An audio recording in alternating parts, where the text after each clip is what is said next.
an educationist. So media entrepreneur means I wear different hats in the media, from radio presenter, TV presenter, to master of ceremony, to producer, writer, editor, voiceover artist.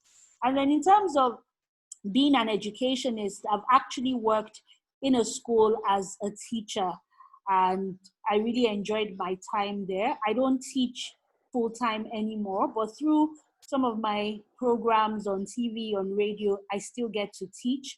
And then through trainings like this, I teach. And when I was a teacher, I taught English, English literature, history, government and politics, and yeah, those are the subjects that I taught. I studied education with English and drama at the University of Cambridge, and I've worked in corporate communications for a multinational before quitting my job to become a teacher. And after becoming a teacher, I quit that job to work on my company, which is focused on media and PR. So that's a bit about me.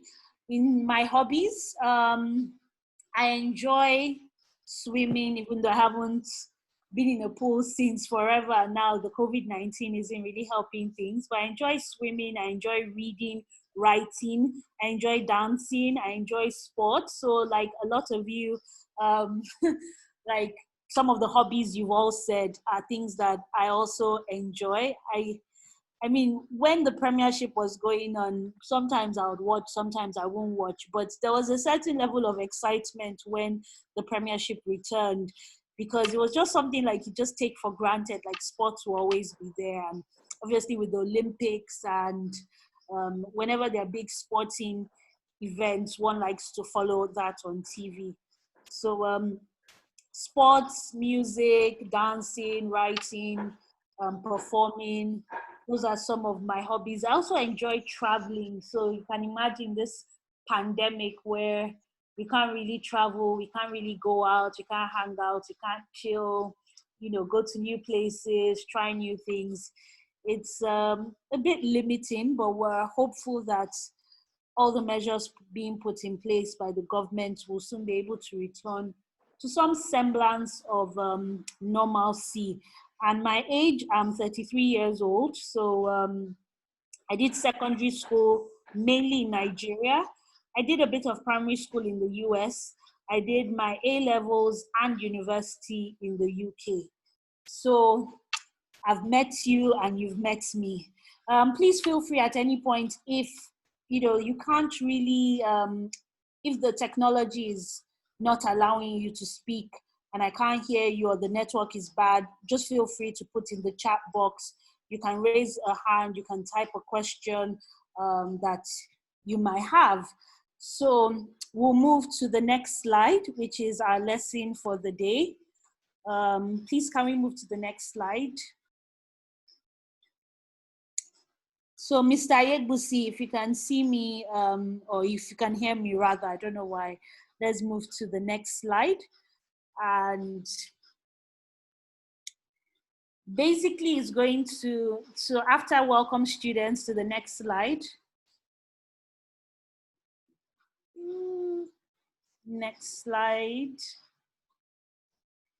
So yeah, for today's class, I'm a big believer in writing things down. It's a great way to remember what you're being taught. It's a great way to revise. It's a great way to build your communication skills. So if you can get yourself a pen or a pencil, I mean, we don't use quills anymore, so I'm not going to say get a feather and an ink pot, but pen or pencil, a piece of paper, a notepad, a jotter, that will really be good. It's important to take notes. I've tried to keep the slides very minimal when it comes to text. There are some graphics. I wasn't sure what age range. Teenagers are, it's a very wide range, a 13-year-old all the way to a 19-year-old. And listening to everybody, we have a good mix. So hopefully the illustrations are not too kiddie. So if you have your pen, your paper, we're ready to roll. Can we move to the next slide? If we can move to the next slide. Mr. Yegbusi, can we move to the next slide? Yes. So the class objectives and rules, we can start with what you will learn. Definition of communication. I think before you start getting into a topic, it's always good to unpack the key terms. And in this class, the key term is communication. So what is communication? Why is communication important? Why is communication one of the modules you're being taught on this course? What are the types of communication? And then obviously some practical communication tips to help you, whether it's with your schoolwork or your daily communication, communication between family members, between your friends, between potential employers. Perhaps you're thinking of doing an internship. Communication for life, really. So the rules, please stay focused on the class. I can't stress this enough because I know how it is with the virtual class. Nobody's really there with you. If I can't see your video for whatever reason, then I just have to trust that you're there. If I see your name, then I know that I have to trust that you're there and you're staying focused and you're not pressing your phone. I've put my phone on silent. If your phone is not on silent already, please put it on silent. Just stay focused to make the most of this training. Like I said, it's 3 hours, but there's going to be a break. There are going to be activities. So it's not just a talking head, talking throughout. Please be polite when you're communicating, whether it's in the chat box or when your mic is unmuted and you need to make your points. Let's just be polite. Let's respect everybody. Everyone here is coming from a different background. We live in different places. We've had different experiences. Let's have the right attitude.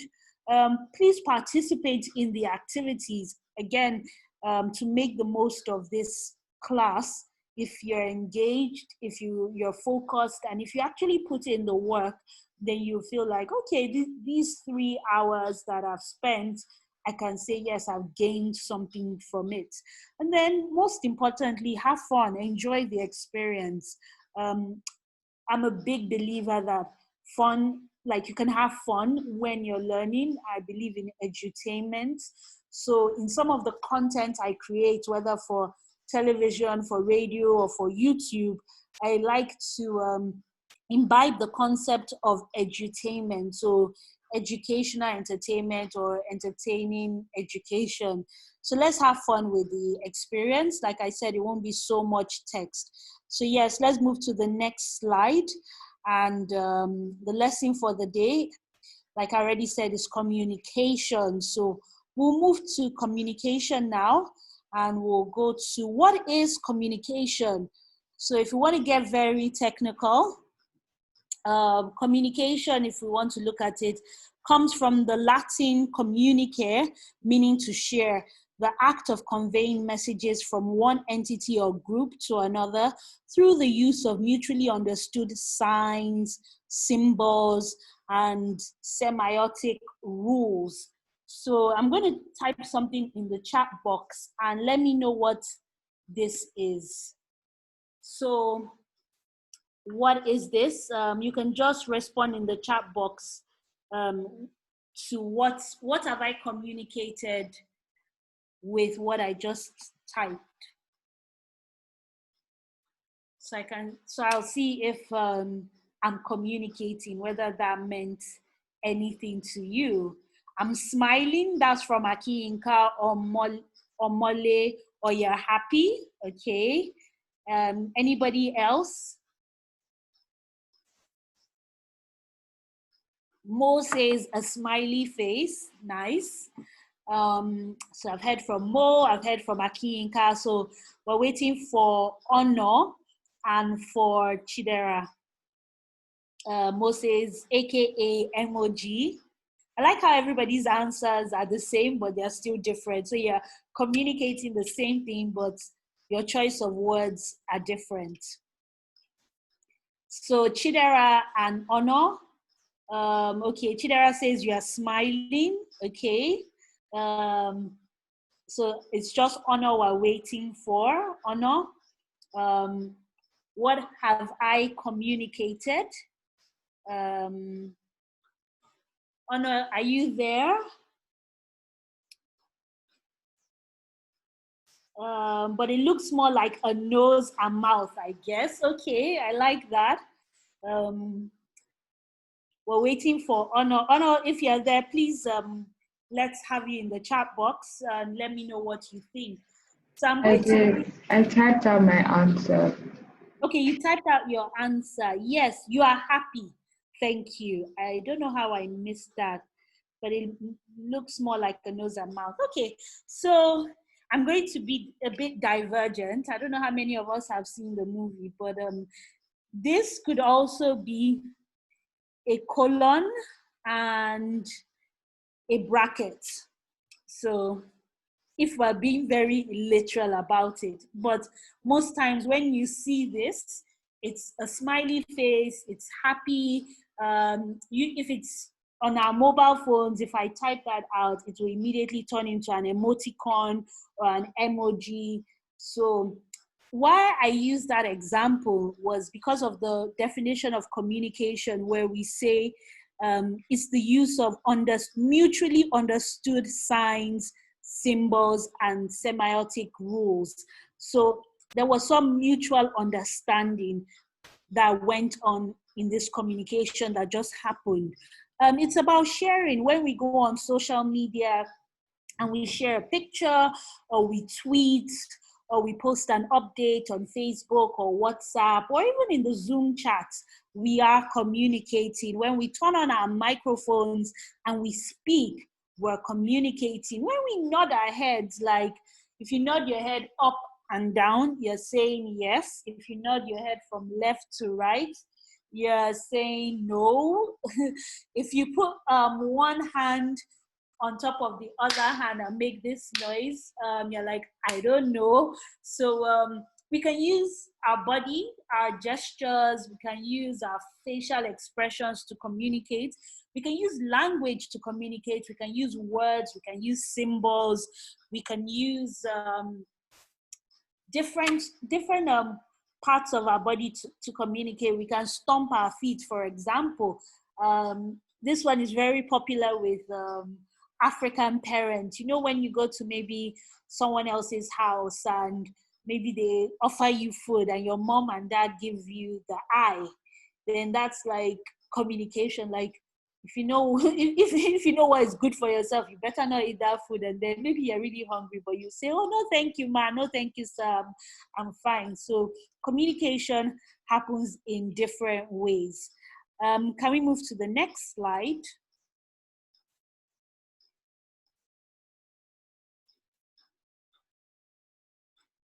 So our first exercise is, by the way, brilliant answers. I wasn't expecting any less from, I'm really loving the participation. List 10 ways people communicate with each other and give examples. So you can do that in the chat box. 10 ways people communicate with each other and give examples. I'm looking forward to getting your answers. You can start typing. If it's only 5, you can start typing them. Or if you want to also use your pen, your paper to first scribble them down, you can do that. But for this exercise, I'm a bit mindful of our time. I'm just going to check where we are for the exercise and how many minutes we have. So we have 20 minutes for this exercise, 10 minutes to do the work and 10 minutes to present, but we can be a bit flexible. Right now it's 2:40 and originally I wanted the exercise to be over by 2:50. So we might have to slash it 5 minutes to write down your answers, 5 minutes to present in the chat box. Let me know 10 ways people communicate with each other and give examples. So I see gestures, hand gestures, sign language, yes, through signs. Thank you, Chidera. Thank you, Honor. Um, yeah, sign language is a language. It might not be the language that we're used to in, say, with using our voice, but with using our hands to sign, we are actually communicating. Based on that example, I'm going to put something on the chat box. I just brought something up and I thought, oh, so I'm going to use Braille. So Braille, or Braille rather, is a form of communication that's very popular with people who are visually impaired. Okay, I see pointing. Yes, pointing is a form of communication, because if you see an arrow pointing to the left and you're driving, the through the street signs, you know that you're meant to turn left or you're meant to turn right. Or if you see an arrow maybe on Instagram says swipe left or swipe right. So facial expressions, gestures, pointing, writing, drawing, texting, touch, eye contact, braille, talking. So we still have 9 more minutes. I'm going to give you till 2:45 p.m. to gather all your thoughts, and at 2:45, so 3 minutes, I know it can be a bit distracting when you're trying to think and you can hear my voice. So for the next 3 minutes, I'm going to be silent to allow you to gather your thoughts. Please, once you've gathered your thoughts, please put it inside the chat box and we'll resume the conversation at 2:45.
So it's 2:45 now. I'm going to see any more contributions.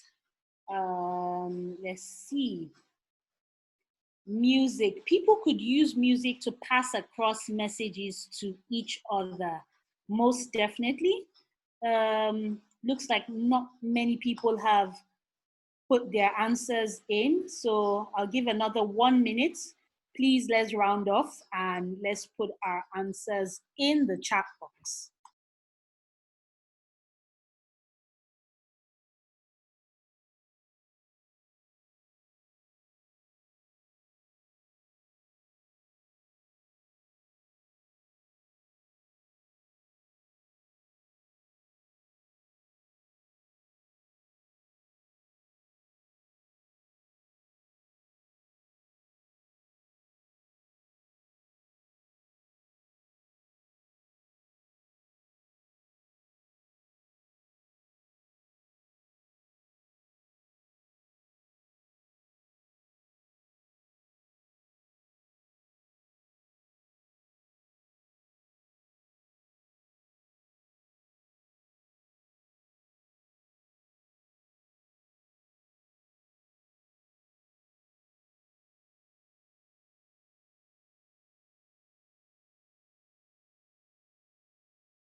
All right, so I can see more people have put answers.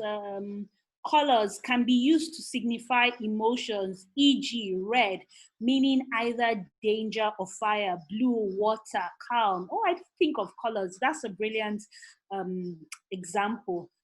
Um, Again, this all has to do with visually and mutually understood. So we can see the colors, and because there's a mutual understanding that when we see red, it means energy, fire, danger, um, it means passion. And then blue, it's calm, it's water, it's cool, is toned down.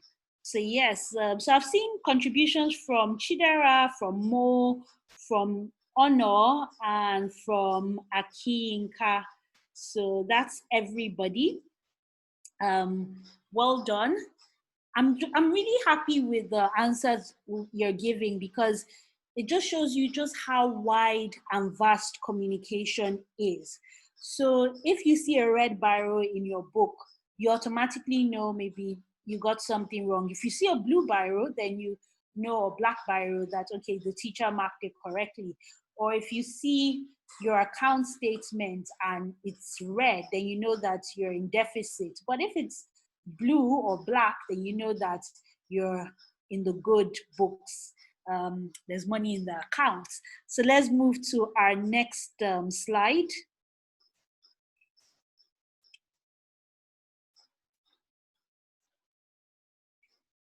Now, the importance of communication.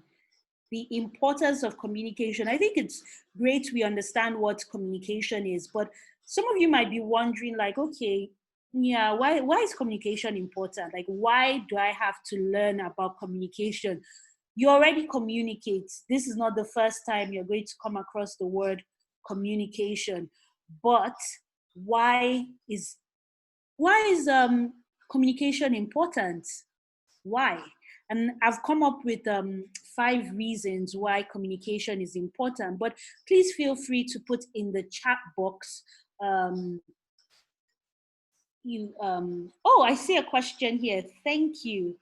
Um, I'll address this. Thank you for questions. I really love questions. So I don't believe this is a general rule. The one you said with color, could you address this? Thank you.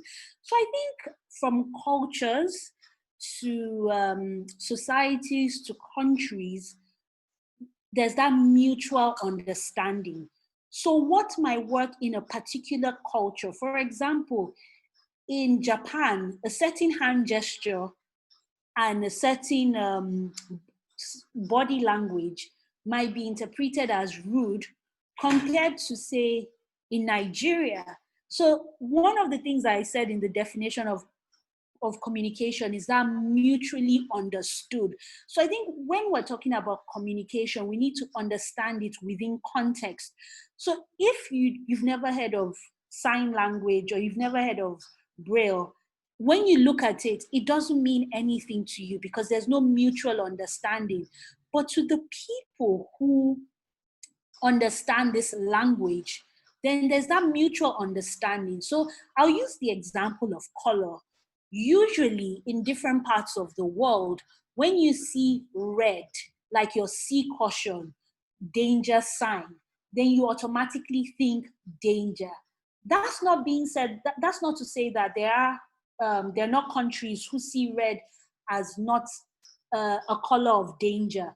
But let's understand within the context. So within the context of, say, street signs, within the context of of of um, of of the language and the culture of the people that you're referring to. So when we talk about, say, language, we're talking about English language for the most part of it. When we see letters, for example, it means something to us. When we see colors, it means something to us. But generally, and this is even been proven by psychologists and researchers, when you're looking at branding, generally certain colors evoke a certain emotion. So when you see red, like the way the brain cells react is different from when you see blue, when you see yellow, when you see green, when you see brown.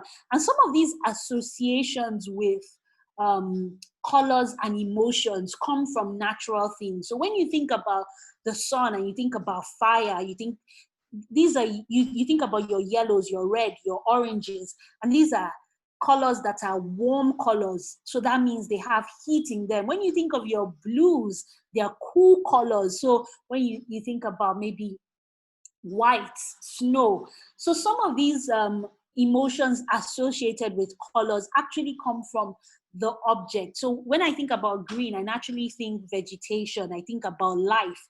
When I think about brown, I think about soil, I think about the trees. So these associations is what gives that common understanding of these colors. Mo, I hope that answers your question, but please feel free to disagree in the chat box. One of the things that I've learned schooling abroad compared to, say, schooling in Nigeria is that you're allowed to argue with the teacher, you're allowed to put forward a different opinion. And education, I believe, is moving from a place of the teacher knows it all to more of the teacher as a facilitator for learning to take place. Like I said, I studied education, and that's, child-centered focused education. So I believe that I can learn from you the way you can learn from me. And like I said, we're all students. That's what I believe.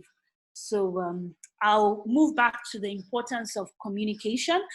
And number one, I said, it's important in nurturing relationships. If anything that COVID-19 has taught us is that relationships are important. We're social beings.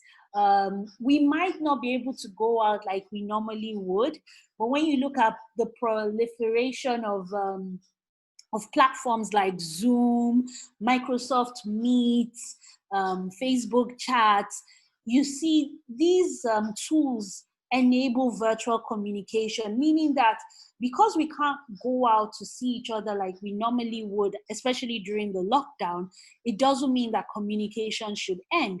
And communication is so important in nurturing relationships. And that's why sometimes when they want to really punish a prisoner, they put the prisoner in self-isolation. So the prisoner is not able to communicate with anyone but themselves.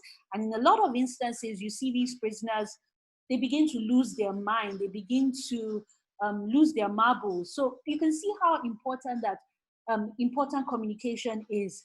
We communicate with our parents, we communicate with our friends, we communicate with our teachers. Today I've communicated with 6 of you, and you've communicated with me. And I'm sure after this chat, you're still going to communicate with other people. And some of you might even be maybe even chatting on your phone. I can't see any of your cameras, so you might be communicating with somebody else. I just realized that Louis Omolayo Adekola joined us. Louis Omolayo Adekola, thanks for joining. If you can just say in the chat box your name, your age, the school you attend, and your hobbies. If you can just say that in the chat box, that would be great. So relationships are important. And, if you study anything about relationships, they tell you that communication is key, whether it's relationship between man and woman, or romantic relationships, or familial relationships, or teacher-student relationships. There's communication. Without communication, most times, more times than not, the relationship dies. Now, we also communicate for productivity. What does that mean? For us to be productive, and I'll use the example of this session, for us to have a productive session, meaning you make the most of it, I make the most of it, I have to communicate with you and you have to communicate with me. I have to communicate with you to let you know that in this instance, you're allowed to contribute. In fact, you are supposed to contribute, and you're supposed to ask me questions, and you're allowed to disagree with me.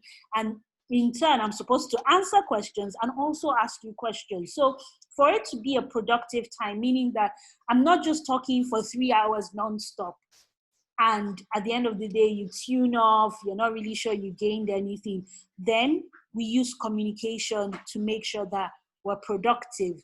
So for whatever instance, maybe, Mr. Lewis is one of our instructors. Great.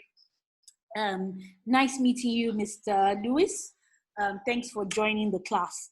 So for us, really, for us to be productive, we need to communicate. I need to know when you're going to answer the question, when I'm going to give you a break. You need to know so you can plan your time. Perhaps, you need a restroom break, or you just need to stretch, or you need to attend to something. Then you know that between 3:15 and, or rather between 3:30 and 3:45 for 15 minutes, you can stretch, you can tune off, you can have a break, and that makes you more productive. So another reason why communication is important is for effective learning. And there's no point in having all this information in my head. If I'm not able to communicate effectively, then how are you going to learn? So I think communication is something that's super important within education. For the educators to the learners, communication is important. It's one thing for me to teach, but if you're not learning, then am I really teaching? Have I achieved my objectives of knowledge sharing? So again, communication, how I communicate with you is important. For some people, they're very big on visual. Some people, they are auditory learners. Some people are kinetic learners. Some people learn through different methods. They're very visual. They're very techy. I know during my time, we're not very big on tech, at least when I was still in primary school. Computers weren't that common, laptops weren't that common, nothing like broadband, at least in Nigeria, high-speed broadband internet. And by secondary school, we started using the dial-up internet, and you dial up and it's whoosh, and you're hoping you'll be able to get on the internet. I mean, we didn't really have phones like that. But now, a lot of the communication has been influenced by technology. So some learners definitely are more tech inclined. And today we're using a technological tool to pass on information.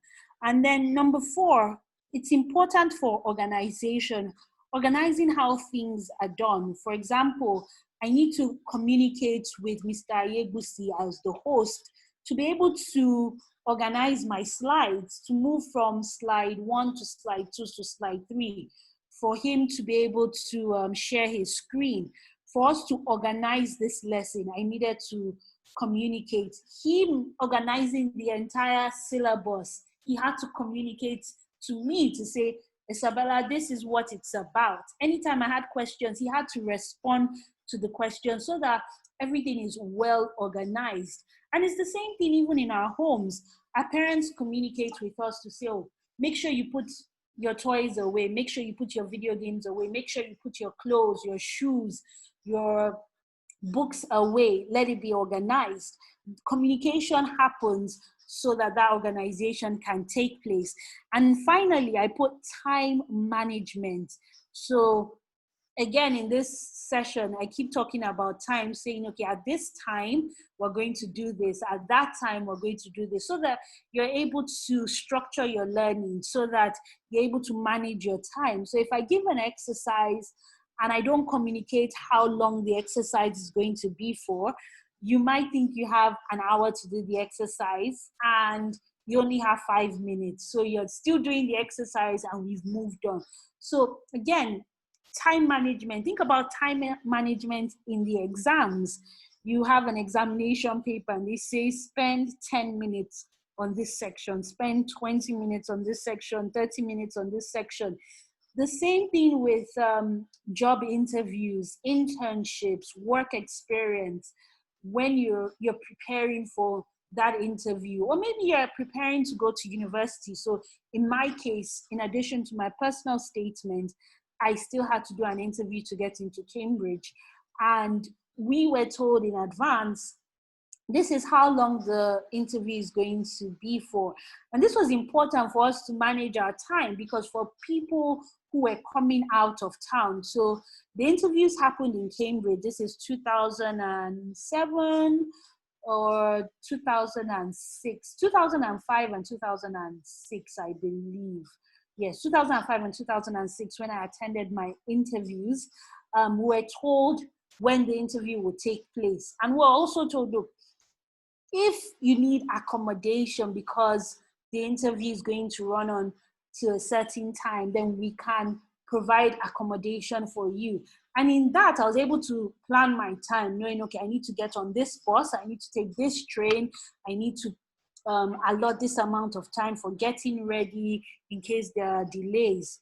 So these are just examples of how important communication is. And I've tried to use examples of school because some of us are in school. I've used examples of work because I know at some point we'll be doing work placement and we plan to get into the world of work. And some of us are doing both. You're learning, but you might have a part-time job. So communication is super, super important. So can we move to the next slide?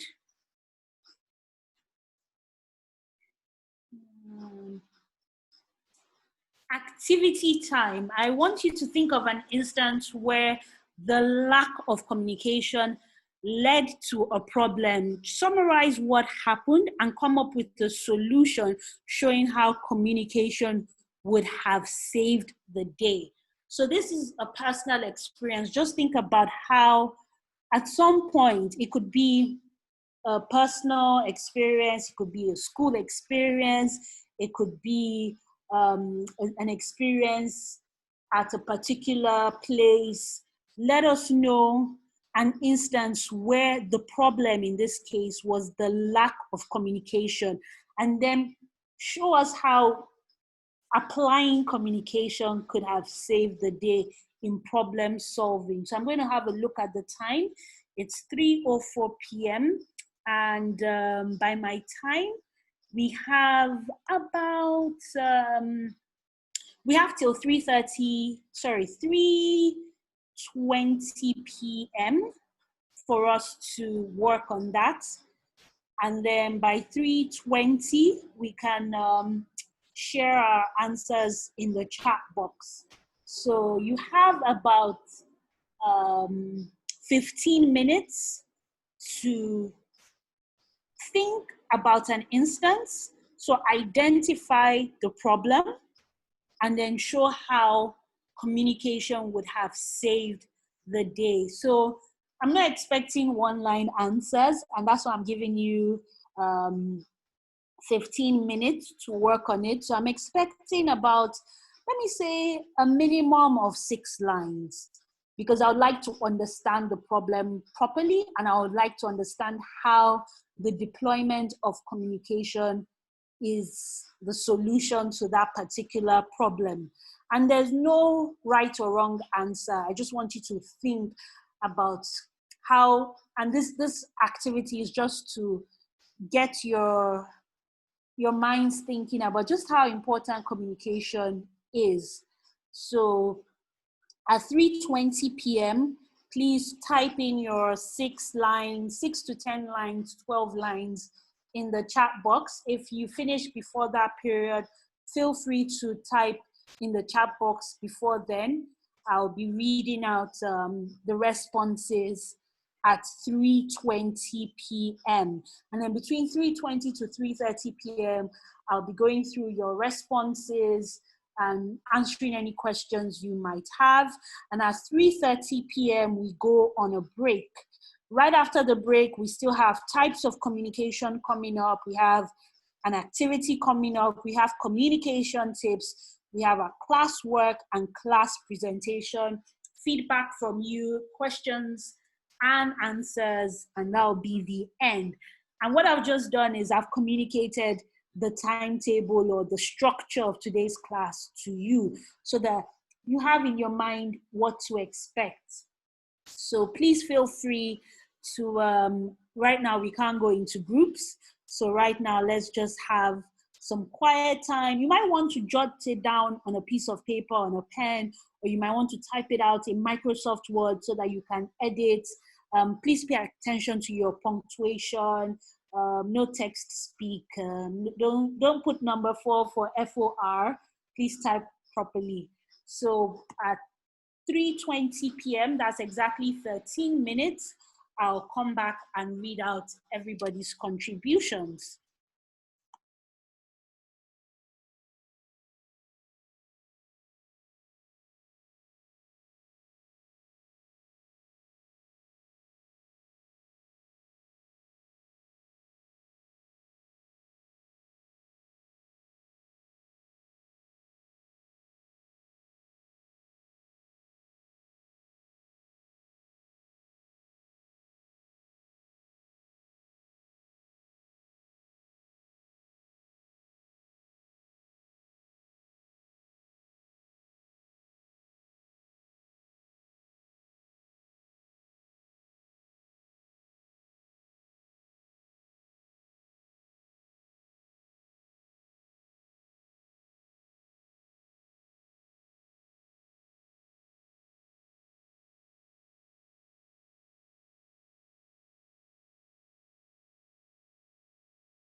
I'm seeing some really thoughtful and interesting and very relevant contributions.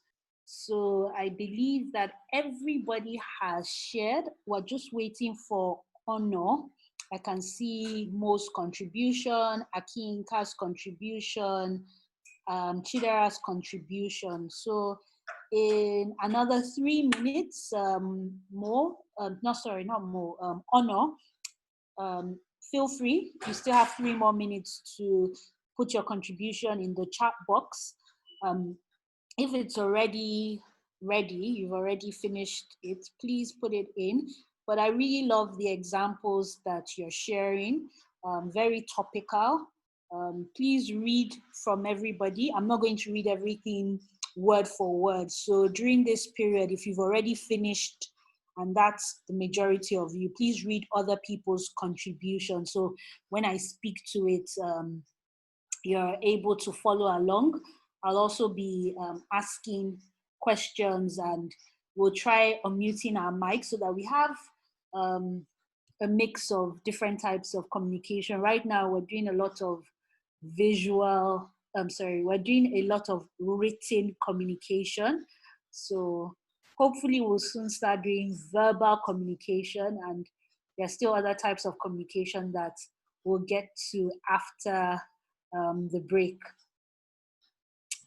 So we have about 2 more minutes, and let me just scroll down to see. Okay, yeah, Honor has put her contribution in.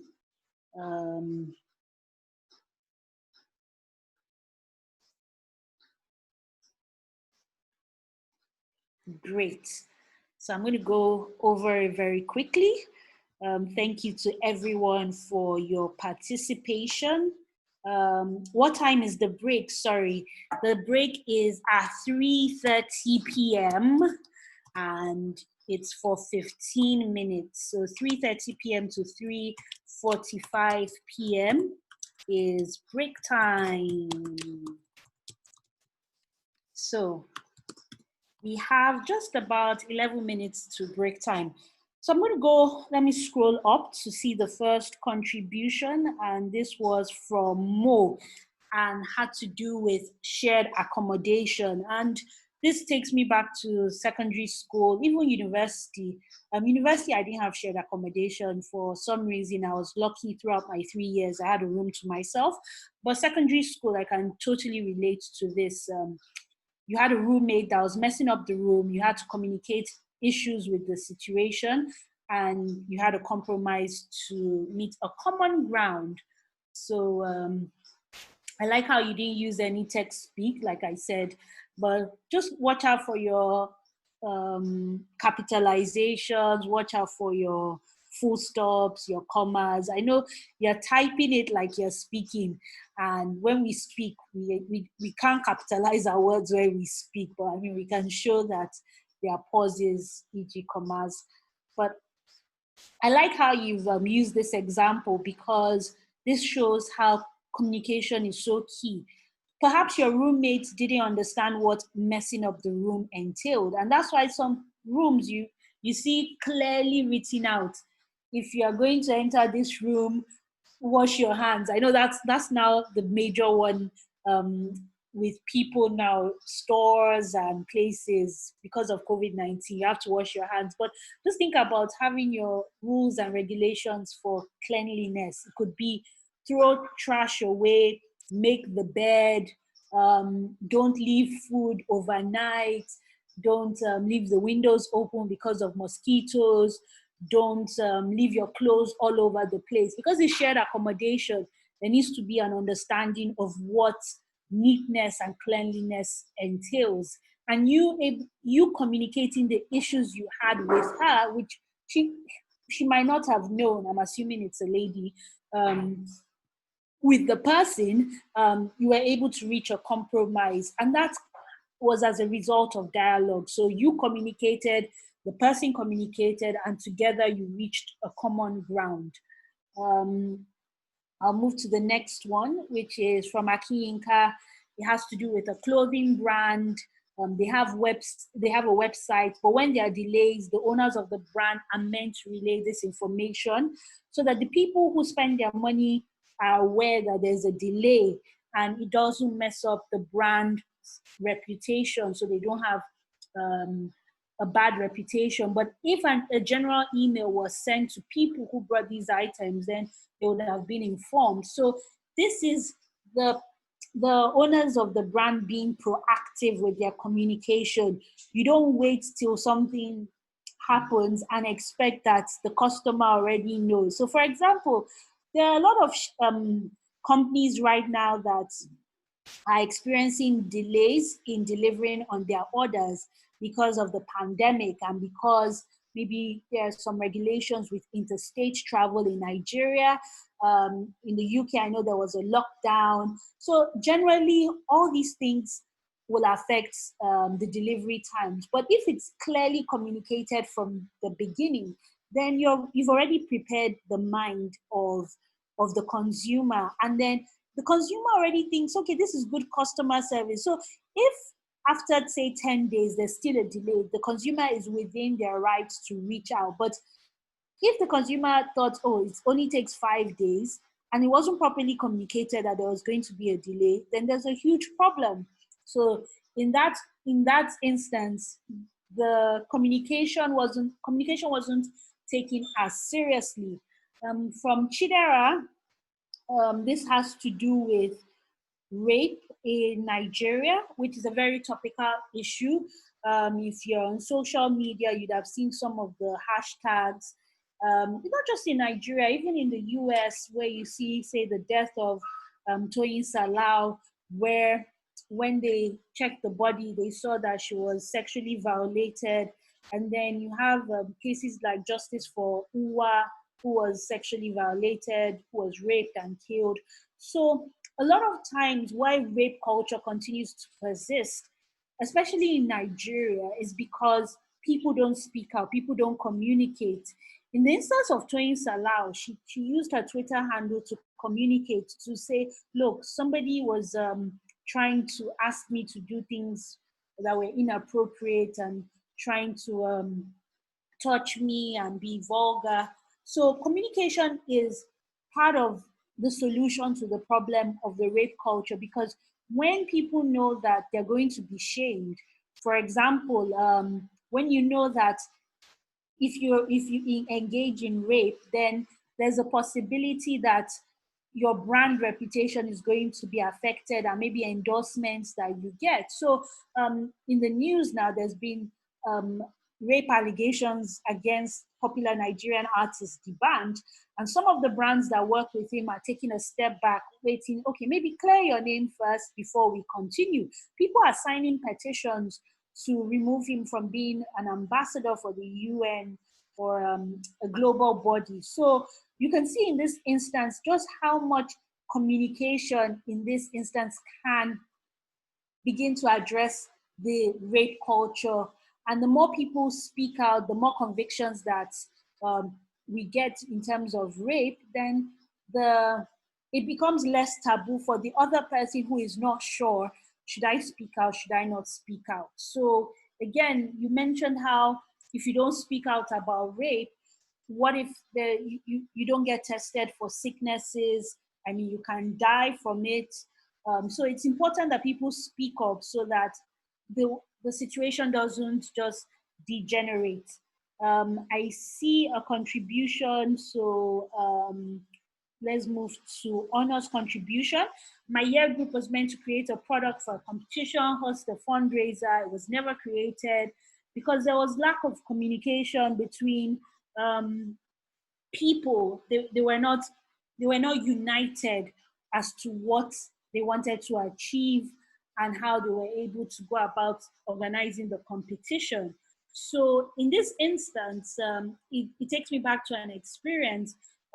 Right now, I'm part of the Obama Foundation Africa Leaders Program. So every year, the Obama Foundation has a leadership fellowship, and they have it in Africa, they have it in Asia, I think they have it in America, I'm not sure, but they have it in different parts of the world. And for the African cohorts, what we're meant to do at the end of the year is to do a program. And what I've received is an email, and someone has outlined the different things, and they've gone a step forward to say, okay, these are the ways you can participate. If you're in Lagos, you can be part of the drive, the food drive. If you're not in Lagos and you want to participate, you can do it in this way or in that way. So again, at least I'm not sitting down wondering, oh, what's going to be the project. Now, we have smaller groups in this leadership fellowship, and what I've noticed is we're meant to have monthly meetings, but for a while now, we haven't had the monthly meetings. And because we're getting to the end of the program, somebody sent an email saying, I really miss this monthly meetings. We owe it to the Obama Foundation to let them know why we weren't able to have these meetings. And as people started responding to that email, it became obvious that there were issues with data connectivity. Someone from Madagascar complained about, data being an issue. There were also issues of employment. People have lost their jobs, and as a result, they're trying to figure things out. There's also the issue of timing. So at least, even if we can't go back to the past to change what has happened, going forward, we have a fair understanding of where everybody is and what the issues were. So this, using communication, in this case by email, was able to solve that problem of why weren't we able to meet, what's the way forward. So we have about 2 more minutes for break time, and I did say I'd like to hear from everybody. And right now, what I want you to do is just tell me in one line or two, and I'll call your name, unmute your mic, and say what what um, what do you want to get from this class? That's the question. So everybody's answers might be different, and that's fair enough. So just let me know what you want to get from this class. So 2 minutes for that. Let's start with AK. Oh, AK is gone. So let's start with Chidera. Chidera, please unmute your mic and let me know what you want to get from this class. And after Chidera, it will be Honor. After Honor, it will be Mo. After Mo, it will be the last person that we missed. So please go on, Chidera. Okay. Can you hear me? Yes, I can hear you. Okay, so what I want to get from this class, or rather, what I've gotten from some of the contributions, is that I want to learn some other aspects of communication and other broad importance of communication and other ways that we can communicate with one another. What I've seen from this class is that we can communicate through different ways, through musics. I did not really get that until now. And I want to learn more from each other so that I can make my knowledge broad. Okay, thank you very much. I see that it's exactly 3:30 p.m. So I'm going to keep to time, but as soon as we come back at 3:45 p.m., I'm going to hear from everybody what they would like to get from this class. So we'll be resuming at 3:45 p.m.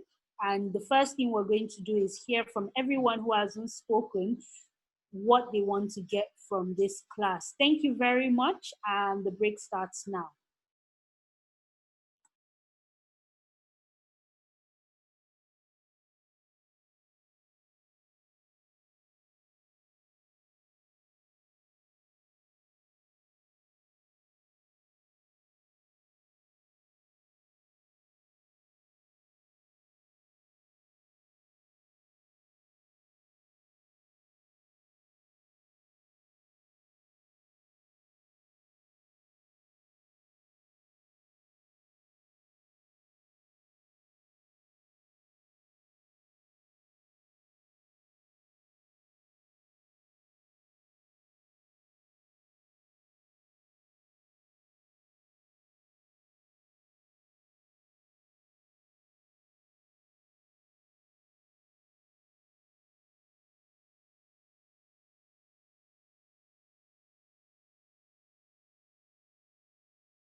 Hello, everyone. I think we are all back, right? Just before we welcome Auntie back, just wanted to pass this across to us. We're going to be having knowledge sharing session every day, beginning from tomorrow, and then you guys will do that for us. So, what do I mean?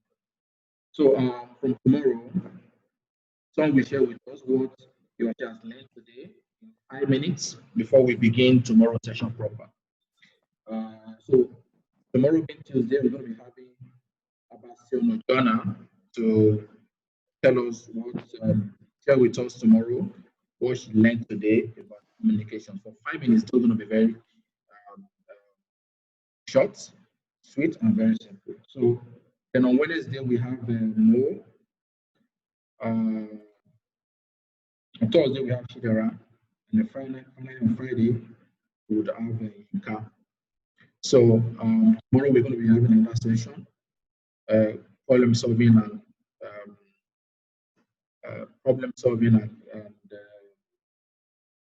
let me check again. Tomorrow is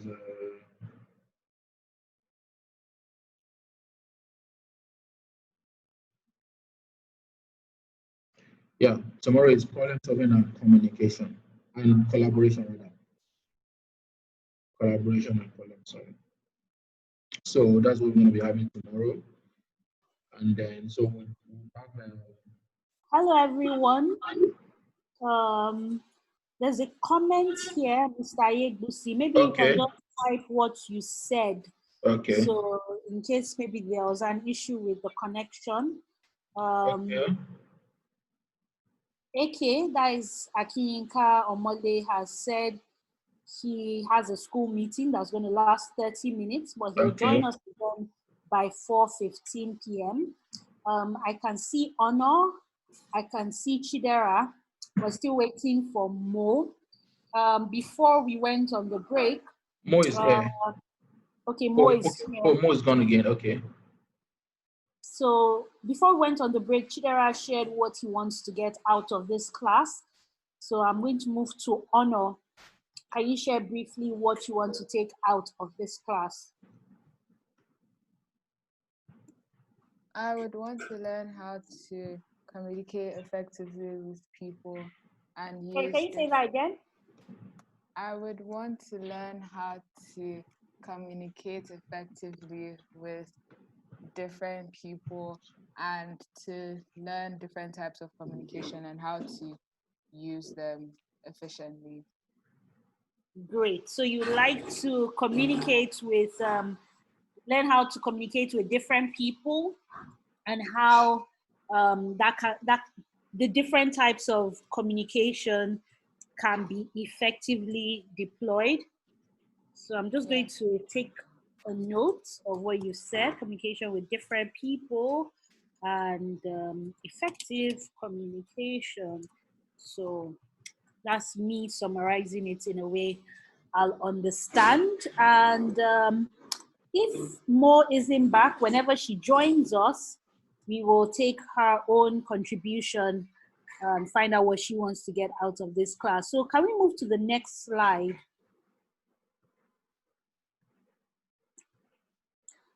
So types of communication. There are 4 types of communication, although some people will argue with 3 types. But for the purpose of this class, we're going to be discussing the 4 types of communication. The first is verbal communication. All of us here have verbally communicated with each other because I made sure you all turn on your microphone so I could hear you. You spoke in English and I understood what you said. Number 2 is non-verbal communication. I think the only person that we've seen non-verbal communication from this afternoon, because his camera is working. I don't know why mine isn't working, but no, mine is still not working. So, pardon? So we've seen non-verbal communication from Mr. Yegusi. I saw him on the camera and I could see his facial expression, so I could sort of deduce the kind of mood or the type of mood he was in. And then written communication from everybody. Everyone has written something in the chat box. I just think we lost Chidera. Hopefully Chidera will be back. So it's just Honor now. Mr. Lewis also hasn't returned. And so everybody has done written communication. And the final one is visual communication. And I did that with the symbol of the smiley. So that's a form of communication, visual. By putting a colon and an open bracket, the right-hand side of it, I was able to use that visual to communicate a smiley or a happy mode. So these are the 4 types of communication. Now, can we go to our next slide? So now we're into verbal communication. And even as the slides are going, it's a mixture of verbal communication because I'm explaining the slides, but at the same time, it's written communication because you can see the, you can read the slides. And at the same time, it's also visual communication because you can see the illustration. So even if you didn't read verbal communication, you can see 2 people with speech boxes on top of their heads, and you can understand that they're communicating. Glad to see Mo back. I'll just finish this slide and I'll give Mo the opportunity to tell us what she wants to get out of this class. So verbal communication is the use of language to transfer information through speaking or sign language. This is a very common form of communication. We're already doing that. We're verbally communicating. When you listen to music, for example, there's a form of verbal communication going on.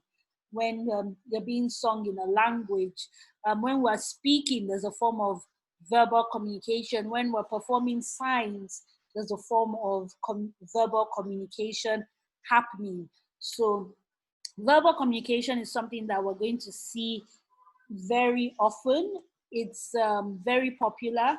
And I think even as children, as babies, before we begin to learn how to write or understand what visual symbols mean, or colors, or music, or we engage in a lot of verbal as well as non-verbal communication. So the child is crying, then you know, okay, perhaps the child is hungry, perhaps the child needs their diaper changed, perhaps they're in some form of pain or the other. And then when the child is cooing and smiling, then that could be communication, non-verbal communication through their facial expressions that, oh, this child is happy. When we hear the child laughing, verbal communication. So it's very common and it stays with us. So I'm going to give Mo an opportunity to put on her mic and let us know what you want to get out of this class. Hi. I think what I want to get out of the class is the fundamental types and proper ways to communicate. Okay. Yeah. Fundamental and proper ways of speaking. Okay. I've noted that down. Since you joined us a bit late, we had a contribution from Honor, and she said she wants to learn about communication with different people, the types of communication and how they can be effective. And like I said from the beginning of the class, before we go into the nitty-gritty, it's always good to unpack the terms, understand what communication is about. And in our learning objectives, I outlined it, what we're going to learn today. So right now we're in types of communication. We're at verbal communication, and we're moving to the next slide. So can we have the next slide, which is non-verbal communication, I believe. So it's the use of body language, gestures, facial expressions to convey information to others. It can be used both intentionally and unintentionally. So this is where our body language is very, very important. And I know sometimes we might open our mouths and say something, but our body language is saying something totally different. So, for example, perhaps you've done something wrong and you're apologizing because you've been asked to apologize and it's by force. So you say, I'm sorry, but your whole face, your body, everything is like not saying I'm sorry. So that's why it's non-verbal communication sometimes can be intentionally, or it can be unintentionally. Now, if you watch a lot of these crime and investigation channels, they pay attention to the body language, not just what the person is saying, because sometimes someone can commit a criminal offense but has the perfect story and tries as much as possible to cover up, and then they make them do this polygraph test where they're looking at other things. They're looking at their heart rate, they're looking at their nonverbal communication, which is unintentional. So it can be intentional and it can be unintentional. That's non-verbal communication. And if I covered non-verbal communication and I just said, look at the illustration, then you can see something. So just look at the illustration on the right and let me know what that is communicating to you, what that hand gesture is communicating. So please let everybody type. Actually, it's just Mo and Honor. We're still waiting for Chidera to join us. And then we know that by 4:15, hopefully, we'll have Akinka back. So Honor and Mo, please let me know, what does this hand gesture signify? What is it communicating to you?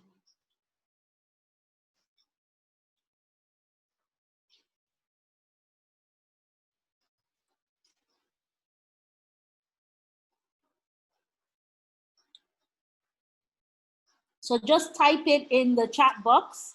Honor says, I think it could mean good job or okay, yes, nice.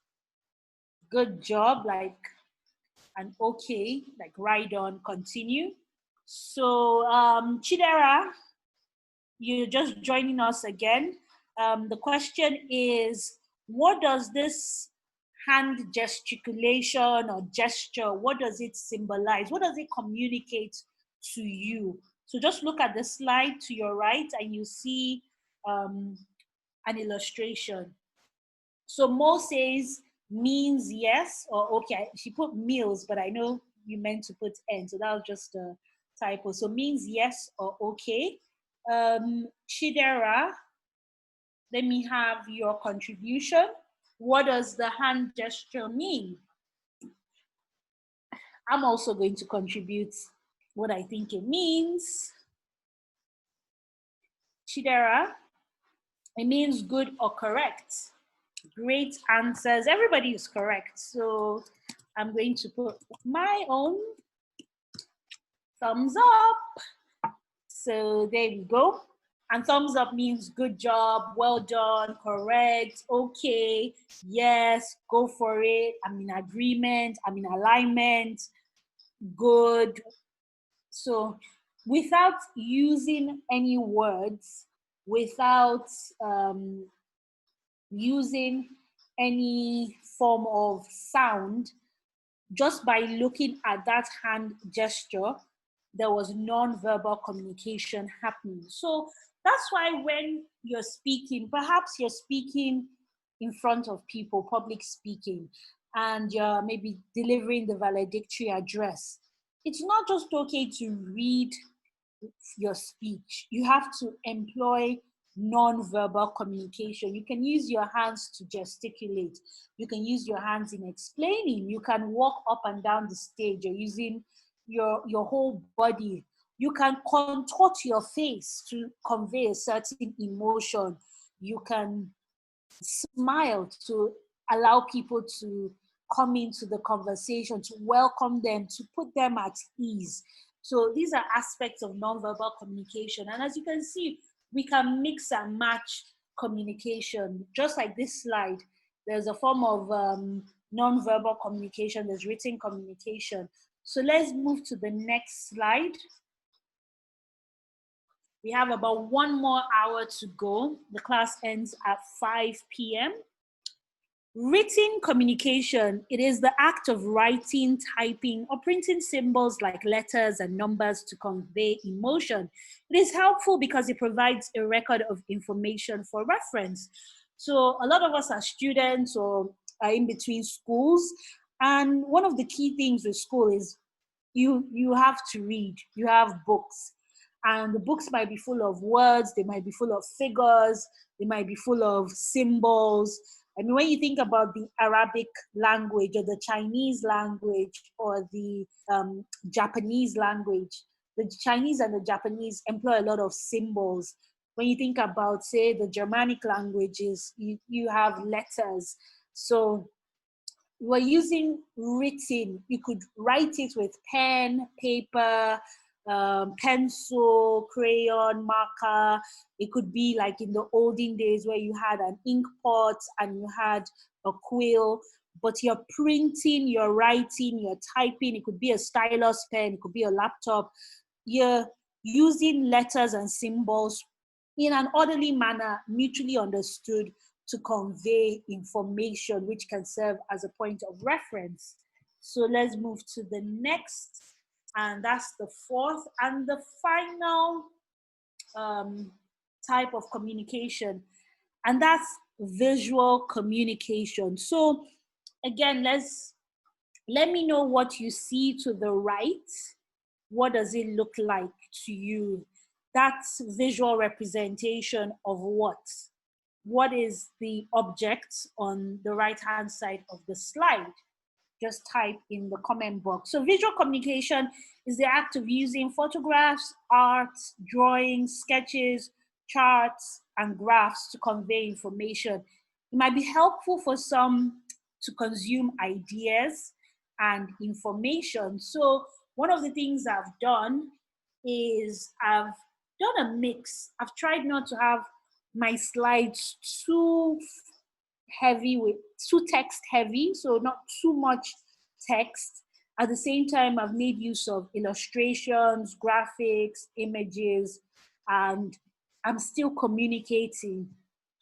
So everybody has responded, watermelon, watermelon, watermelon.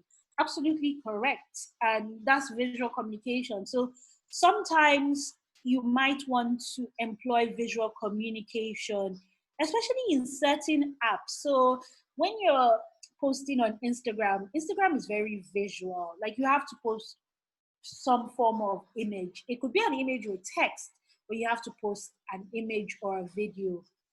But with Facebook, you might get away with just posting text, with text directly. So you don't have to impose the text on an image or create an image that is text-based. When it comes to Twitter, you can get away with just text. So depending on the application you're using, some of them lend themselves more to visual communication, while some of them lend themselves more to written communication. So let me know which app you use that involves you using a lot of visual communication. There's a particular app I have in mind that I haven't mentioned. So I want to see if anybody is going to mention it in the chat box. But let me know which app that you use, or which apps do you use that lend themselves more to visual communication.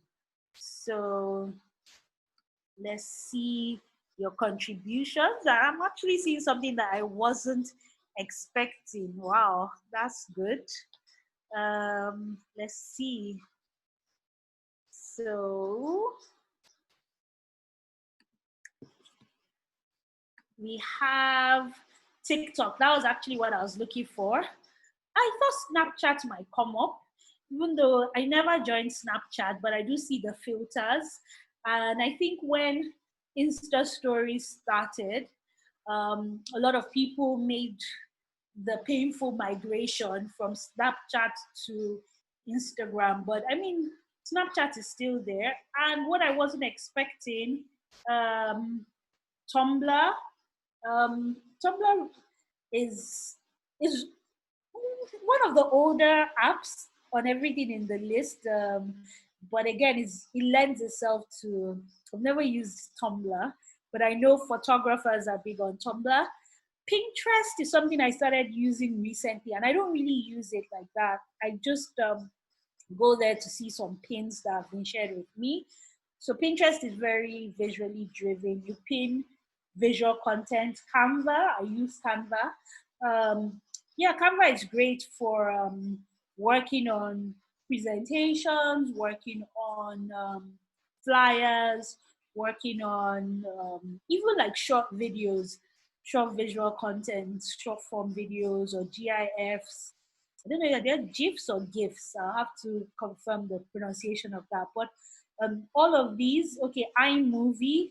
I have iMovie on my phone, but I find it a bit like it's template based, and sometimes maybe I haven't just really used it enough to see how much I can adapt to it. But all these are great examples. Actually, it's not.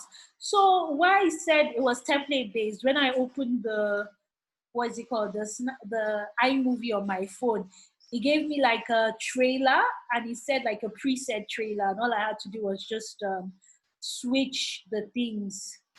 I just had to switch. Okay, so I think they have a preset function for trailers, which already has like the text in a way that you can just edit the credits so that it looks like, the proper credits of a movie. But yes, it has the interface for you to just sort of like drag and drop. So yes, I started YouTubing very recently, and I've kind of like tried different things. I want to try Adobe, but my system is not strong enough for downloading the software. I have iMovie on my phone, although people say maybe you should use Final Cut. Oh, Adobe isn't good. So what I actually use is OpenShot, which is a free software, downloaded it from the internet, and I use that on my laptop. iMovie on a laptop is much better. So maybe that's my fear, that because I'm using iMovie on my phone, I feel a bit restricted as to doing the whole drag and drop. So I should try out iMovie on a laptop and see. I'm sure it should, because I know the Apple products naturally have a very easy UX design, good interface to make it very easy for you to learn. So thanks for the recommendation. I'll definitely try that out. I'm planning to work on some videos, although maybe because of my background with communication and with the media, I'm a bit spoiled. I have like a production crew come and they use camera and everything, but good to know that I can use iMovie on my laptop. So let's move to the next slide. We've looked at the 4 types of communication. So activity time. Come up with examples of 4 different types of communication.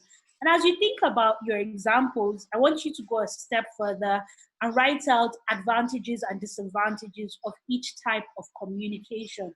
So a quick recap of the different types of communication. We have, I'm going to type, verbal, non-verbal, written, and visual communication.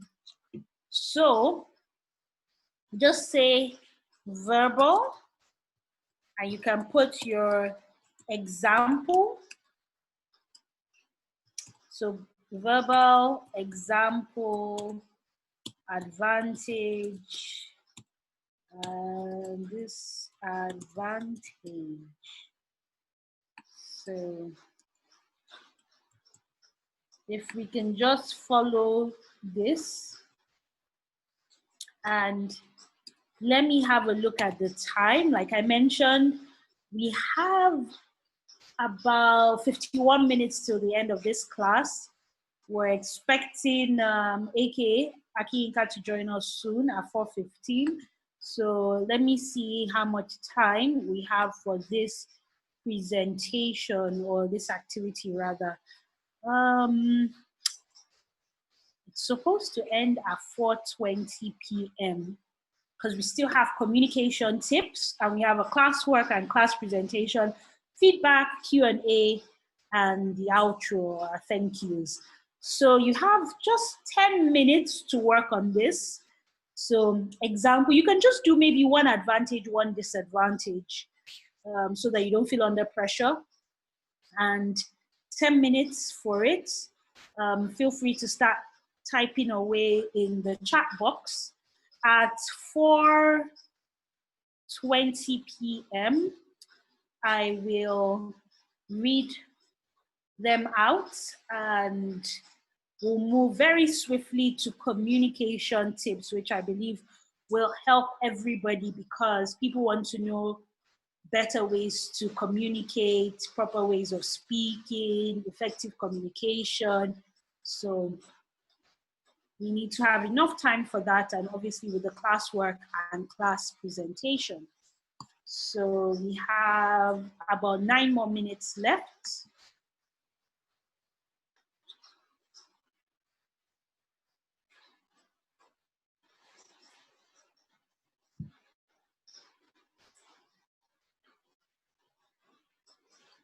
Thank you to everyone who has already started. Actually, Mo has started off with the contributions. So looking forward to hearing from you, Chidera. Oh no, thank you, Chidera. I can see your contribution. Waiting for you, Honor.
We have about 6 more minutes. I can see more contributions.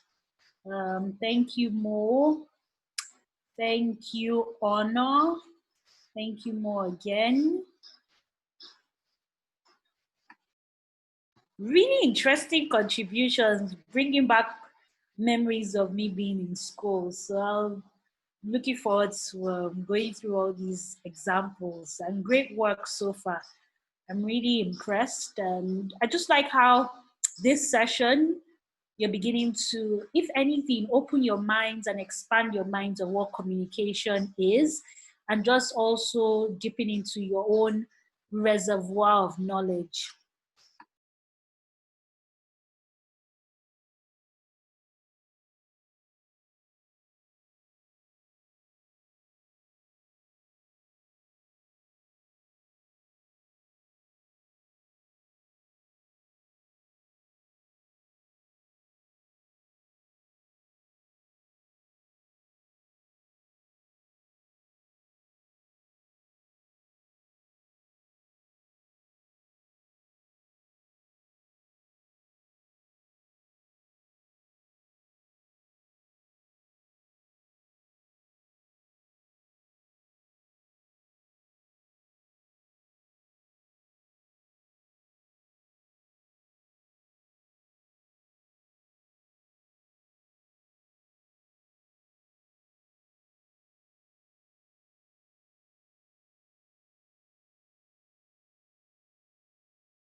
We have 3 more minutes. Great contributions, great. Well done, everyone.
And time up, we're back again.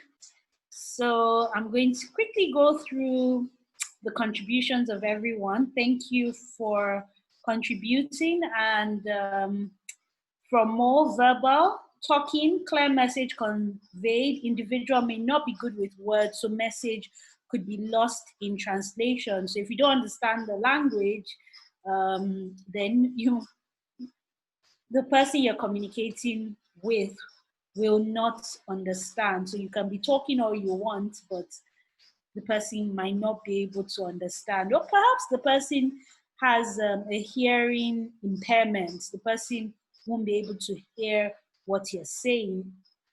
Chidera says verbal talking, it's faster. Some people don't speak the same languages. So you could be speaking a language and I might not understand, or perhaps even the accent could be the same language, but the accent is so thick that you don't really understand, or maybe a different form of the language. It is faster. Depending, some people are slow speakers. Some people, it's easy for them to type like 5 different emoticons much quicker than they would when they're speaking. Honor says verbal group discussion, it's easier to understand each other. Some people speak rapidly and might not be understood. So this has to do with how the language, the pace at which you speak can be a disadvantage to some people. But with group discussions, it's easier to understand each other if you all speak the same language, as opposed to maybe start typing or start using visual symbols. Mo says non-verbal sign language once learned is very easy to use. I didn't know.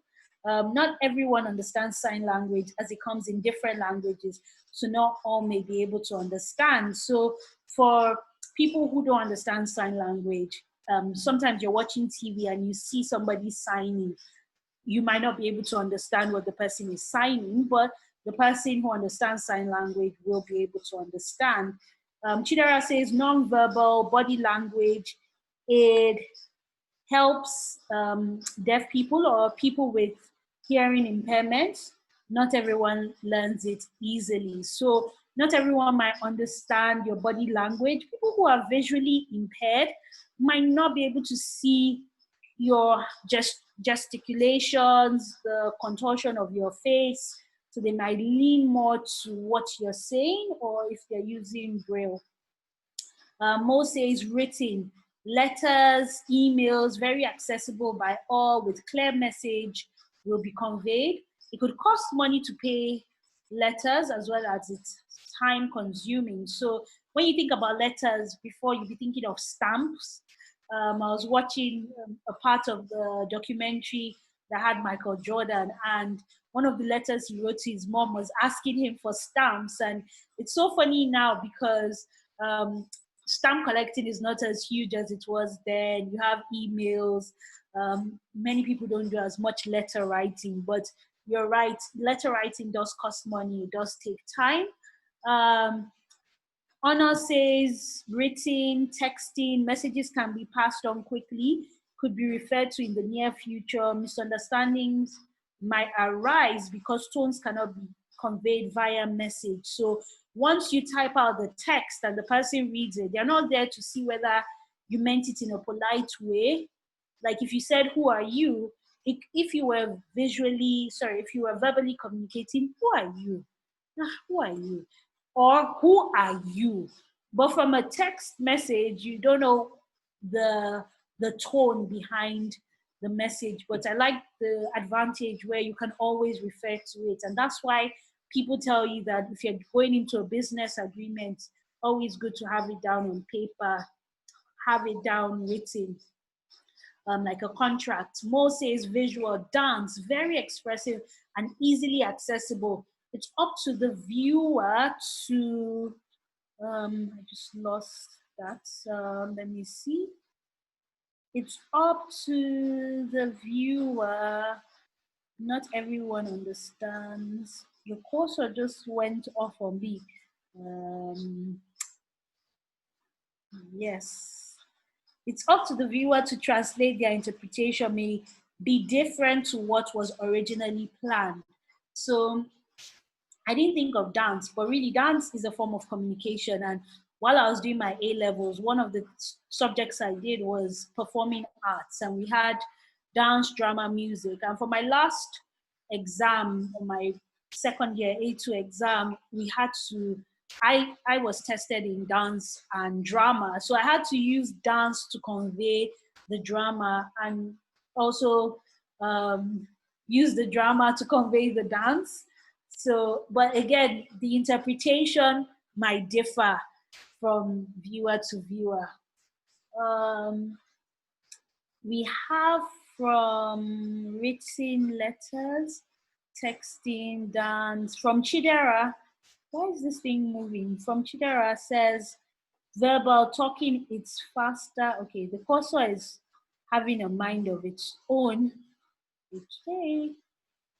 Let me just find, oh, we're almost at the end. Written symbols, it helps. Most people understand. People might misunderstand a visual. Drawing usually summarize something, just a picture. Well, not everyone can draw.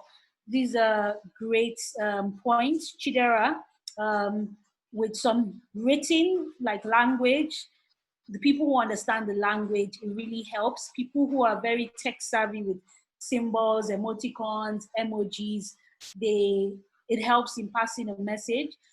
Most people understand. There are some people that might not understand or might misunderstand it. So imagine maybe our great grandmothers that maybe are not really conversant with text language, and they see an emoticon and they're expecting you to say, "Good afternoon, grandma, good afternoon, great grandma." So there might be some misunderstanding. Visual drawing, I could draw something and you would understand. Like if I drew a stick figure and I put maybe hair and I put earrings, automatically you think, okay, this is a girl. But not everyone can draw. I might draw it and you might not understand what it is. And then non-verbal, I love this example, charades. You don't need to speak to convey a certain idea, because people become very creative when they're playing charades, and it's a form of communication. Whatever idea a person is trying to convey might be harder to pass across because they are not speaking. Yes, and that's why you become more and more creative when you're playing charades. And visual, photos, a certain image can evoke certain emotions or have a certain meaning. The message could be misunderstood by a person who is not the photographer. So sometimes we have a picture, and I think even like in social media, you might put a picture that you think is cool, and then your parents might be like, this picture, what are you trying to do? Are you trying to impress somebody? You know, sometimes people on social media are just genuinely sharing pictures of their house, their cars. Other times they're using it to oppress people and make them feel like, oh, I have so much and you don't have. So again, it can be very tricky. Good to have you back, Aki, Inka, Eke, or Mole. Great. You can still see the activity, and you can try as much as possible to follow the conversation. Right now, we have just over 30 minutes till the end of class. Please, can you move to the next slide? I hope your meeting with school went well. So we're now going to communication tips.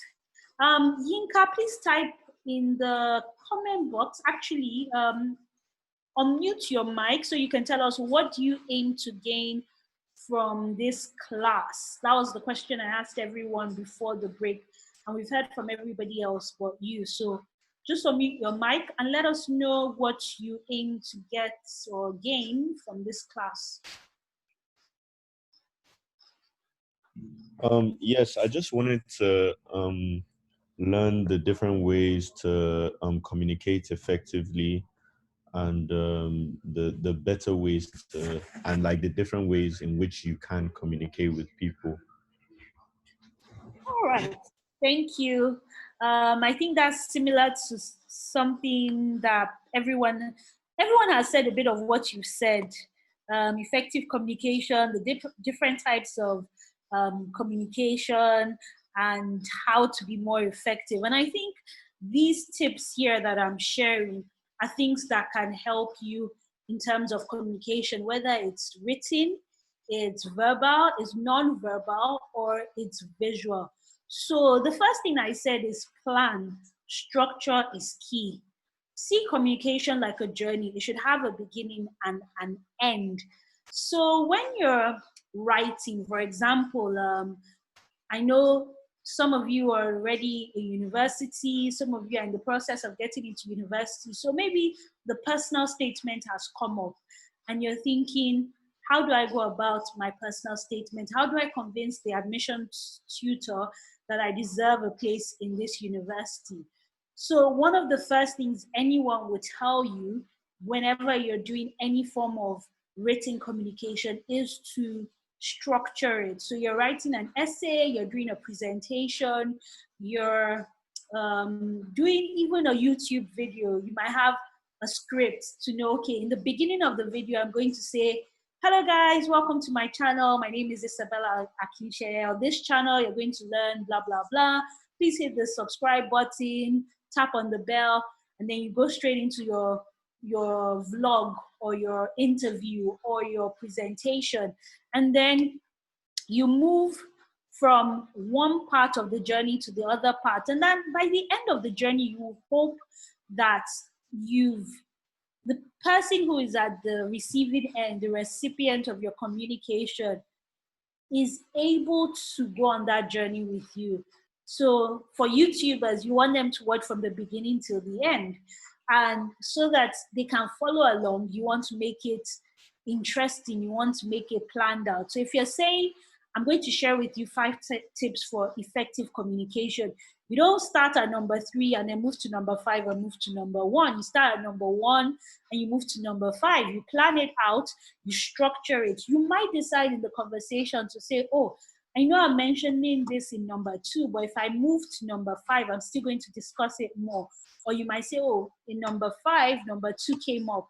And throughout this presentation, one of the things I've been doing, perhaps also because of my background as an MC, a master of ceremony, a compere, is knowing that people's time is very valuable to them. You spending 3 hours of your time or 2 hours of your time or even 30 minutes of your time, it needs to be worth your time. And I have to communicate that to you. I need to let you know this is what you're going to get by investing this time with me, by listening to me, by reading my caption, by watching my YouTube video, by reading my book.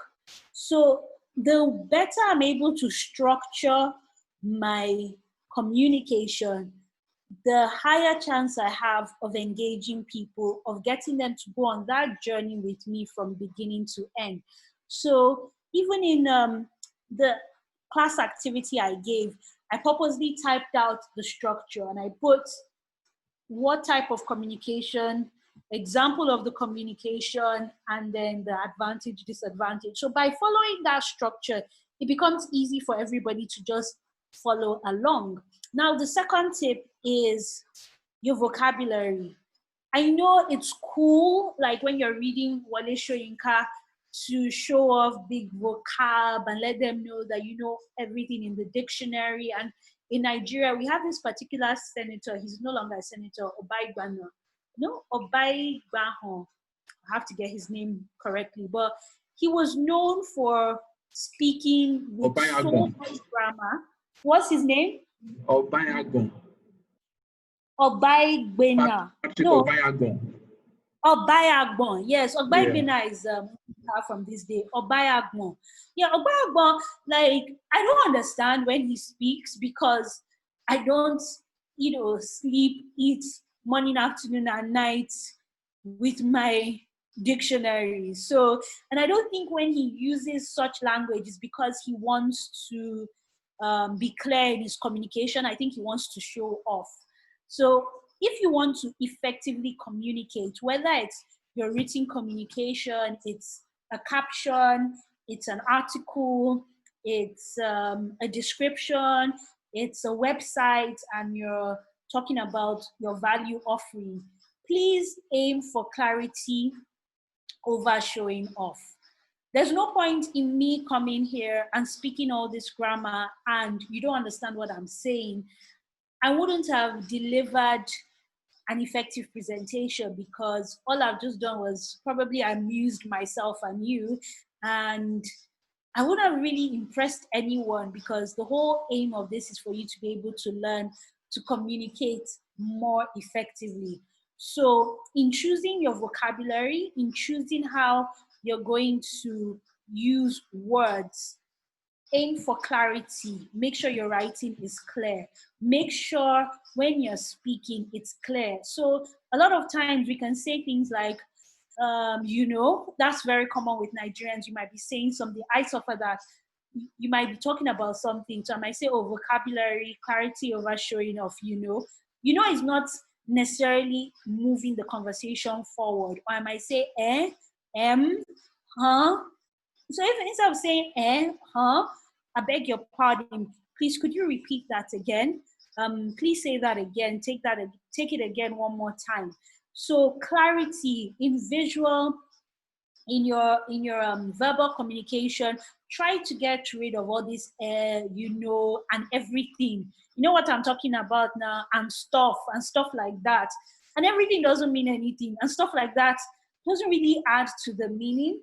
You can say etc. And then in terms of your visual communication, if one emoticon can do it, then you don't need to put 20 emoticons. If one or two sketches or three illustrations can do it, you don't need to, like, I could have put like 10 different illustrations, but then your eye probably would have been struggling for what to focus on. But minimizing rather the illustrations I'm putting makes you want to read some of it, I hope. It also doesn't make it so busy on the eye. And one of the things they say when it comes to design, because right now a lot of our communication has to do with a lot of graphic design, they tell you to have white space, and white space is not necessarily space that is white. White space is just space around your text, your images, so that the document or the poster, the flyer can really breathe and everything doesn't look choked up and very heavy. And I mean, if all of this was full of jargon of text, you might just be like, what's the point of me reading this? But because it's small, even if you don't read what I've put under it and you just follow along with plan, structure is key. That's something. So aim for clarity. And then finally, delivery. Tone and style matter. From your body language to your choice of fonts and emoticons, it all really matters. So if I'm doing a communication or a presentation for, say, high level clients, then I might want to look at really formal fonts. If I'm doing stuff for a presentation for creatives, I might want to look at some more creative fonts. I might look at introducing some emoticons. I might look at introducing some GIFs. I might look at introducing some videos. So the tone and the style really matter, because with tone, when you're delivering something, whether it's verbally, it's non-verbal, well, tone applies a lot more to written communication. The tone of your voice and verbal communication is so important that you pay attention to it, especially in a culture like the Nigerian culture. And I know there's no one culture that's Nigerian, but the different cultures in Nigeria place a premium on respect. So the tone, you don't raise your voice when you're speaking to elders, you don't shout. And one of the things I said at the beginning was being polite. So that you're not misunderstood, watch your tone. And then your style also matters. So your style in presentation, your style in communicating, what might be applicable to a little child. For example, you're reading a book to maybe a younger one. Maybe you have a ward in your care, a relative that's really young. You might want to be like, ooh, and guess what? Once upon a time, in a far, far away country, there lived a little boy. And you might want to inflect your voice. You might want to almost be pantomime-like over exaggerate some of the gestures. You might want to be very animated because the audience calls for it. Now, if you're delivering, maybe you're at an interview, or like you're in court, that's not the kind of style you want to employ. So your audience matters when you're choosing the kind of tone and the style in delivering your content, in delivering your communication. So we have about 20 minutes, and let's move to the next slide.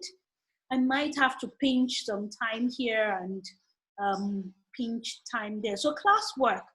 I want you all to describe yourself using a mix of the 4 types of communication. So how this is going to work is I want you to type something, and inside it, make sure you have it written out. So that's written communication. Make sure that when you're going to present it to the class, we have your video on so we can see your facial expressions. That's your nonverbal communication. And then in your written communication, try to use some visual aids. So they could be sketches, they could be illustrations, they could be GIFs, they could be emoticons. And I want you to deliver a very rich communication of yourself. So I chose something that's easy because we can all talk about ourselves. And I know that we're pressed for time, but for me, you having to go back and think of, oh, I need to look for an emoticon, I need to look for a sketch, I need to look for a picture, I need to write. And please, let's pay attention to our grammar. So what does that mean? Please start your sentences with capital letters. Make sure you end your sentences with full stops. You can put your emoticons in between your sentences. I'm a bit on the fence about it because sometimes I prefer to put my emoticons at the end of sentences, but depending on the media or the medium I'm using to communicate or communicating on, I'm more relaxed or flexible. So if I'm on Instagram, I might mix it all up. If I'm on LinkedIn, I probably won't use any emoticons or emojis. If I'm on WhatsApp chat and I'm chatting with a friend, I might use a GIF. So let's work on describing ourselves using a mix of the 4 types of communication. So I'm going to go back to the timing. Like I mentioned, this class ends at 5 p.m. So we have 18 minutes, and I want everybody to present for at least, say, 2 minutes. So that means we need to get back at what time? I think class presentation could probably happen at 4:47. So I'll give 4 more minutes. 4:47, maybe that could take us all the way to about 4:58. So we have enough time to just say our thank yous and wrap up. If there's any other question that I haven't yet answered or you need any clarity, please type it in the comment box so that when I'm doing my final wrap up at the end of the class presentation, then I'm able to address those questions. So you still have 4 minutes actually. So 4:47, make sure you incorporate all 4 types of communication. So I'm just going to write it out again. Verbal, non-verbal, written, and visual communication. And I particularly chose this classwork because I feel like a lot of times we're going to be in a position where we need to put our best foot forward. We need to introduce ourselves. And some platforms will require for a different form or type of communication. So how you introduce yourself on a YouTube video is different from how you introduce yourself on Instagram, how you introduce yourself to an interviewer on a chat or maybe an admissions interview is different from how you introduce yourself to an elderly relative. So just think about how you can make your communication richer. So we have 3 more minutes, and then we'll go straight into the chats. And for the presentation, I'm going to put out the order. So it will start off with Akinka, will go first. After Akinka, we'll have Chidera and Honor. I'm not sure how you pronounce Honor, so how you spell Honor. So I'm just going to put Honor's dad's name, and that's it here. And then we'll have Mo. I can't find Mo, so hopefully Mo is able to join us again before the session ends. But this is the running order. And then 2 more minutes. No pressure, Akinka, no pressure, Chidera, no pressure, Anyeti, and hopefully we get more back. And just know that there's no answer that is right or wrong.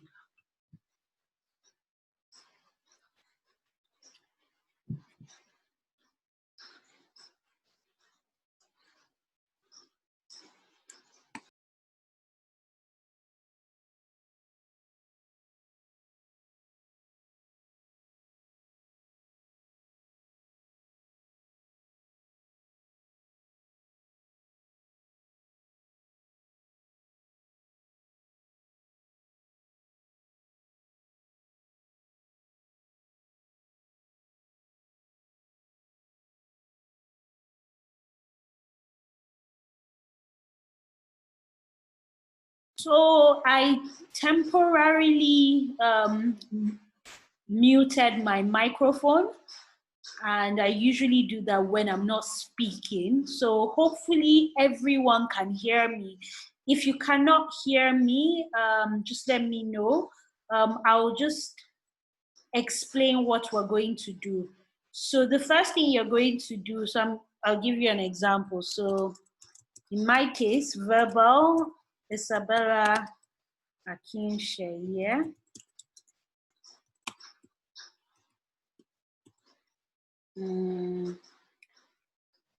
For some reason, my video doesn't work. If not, I would have done a live demo. But what you're supposed to do is a mixture of 4. You're supposed to type what you're going to say. So type what you're going to say. A part of it, type what you're going to say, and it should include visual communication. So type what you're going to say. That's already written communication.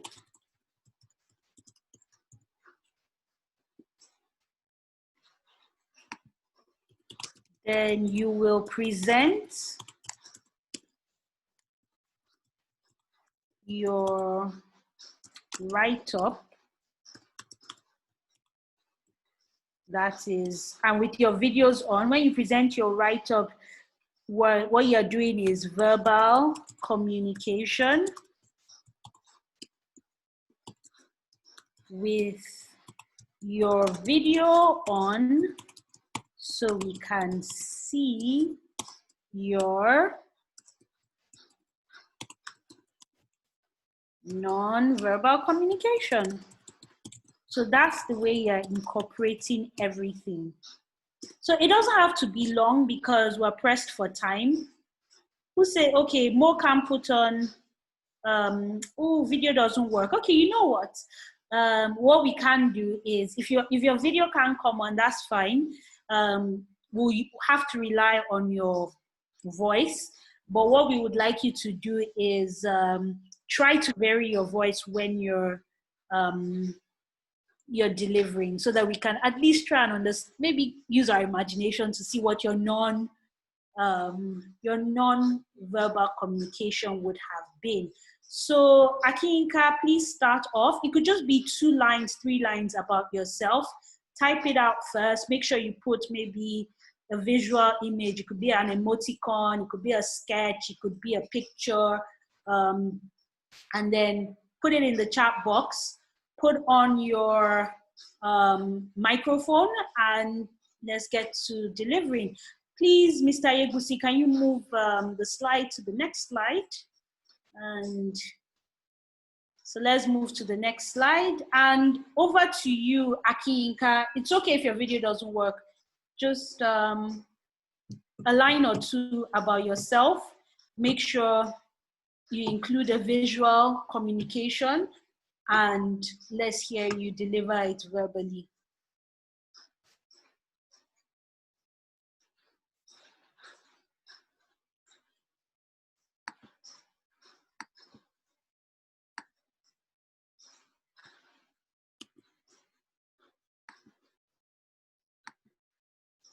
Yinka, are you there? If Yinka isn't ready, can we have anybody who is ready? Chidera or Mo? Just type what you're going to say, written communication. It could be 2 lines about yourself, include a visual aid in it, and then you present your write-up, verbal communication, but we can't put on your video, which is fine, but we'll try and hear the non-verbal communication in your voice.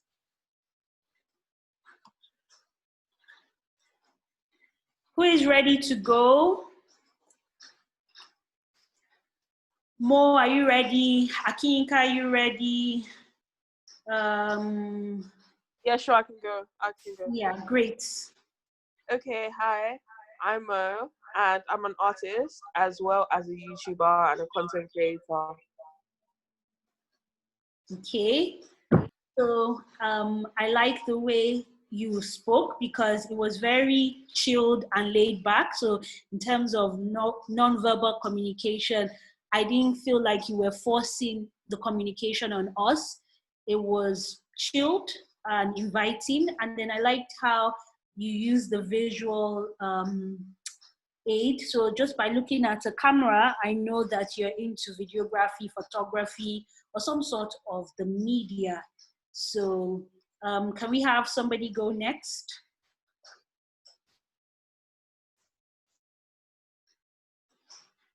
This is the thing with communication. Sometimes we called randomly to present, and you want to be able to just put that best foot forward, introduce yourself, and let people have something that they'll take and remember you. So Akinka, Ono, can we have your mics on? Or Chidera, go for it.